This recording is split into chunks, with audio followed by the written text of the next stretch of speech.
Hello, happy Monday. It is February 17th, President's Day, a holiday. I don't know how many of you are getting to observe that holiday.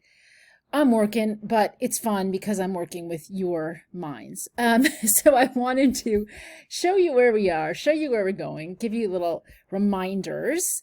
So last week you did your reading response, and I'm working on getting those back to you, I hope today. That's my goal. And then remember that there are 2 quizzes coming up for the 2 parts of your early Christian and Jewish art. They're short, 15 questions, 15 points. You get 2 attempts, so don't wait till the last minute. You want to be able to look in your book, review videos, make sure you are clear on the answer. And then we move on. We move on to the next chapter, which I love this art, and I hope that you will. So having learned about early Christian and Jewish art, you're ready to transition into what is called Byzantine art and architecture. Truly amazing art, architecture. We're going to look a lot at architecture, some of the most unbelievable works of architecture in the world. And I talk here in this first page about how the word Byzantine is kind of a misnomer, but it's what we have.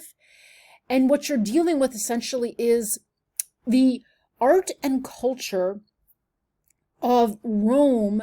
Once Rome had fallen to the so-called barbarians in their original homeland, the boot of Italy, and moved eastward with Constantinople, today's Istanbul, as the capital.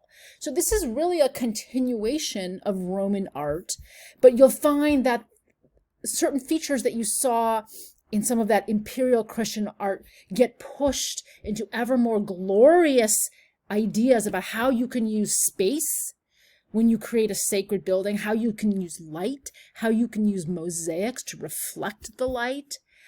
So this, I just love this material. It's one of the things that got me hooked on art history when I was in college like you.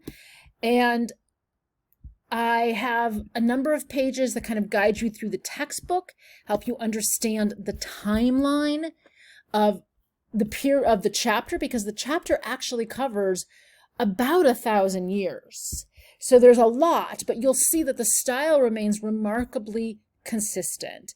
And this building, the Hagia Sophia, is a miraculous building. That's the way to put it. It was designed to seem miraculous. Its survival is miraculous. So you will have some very good videos to help you appreciate that work of art and architecture.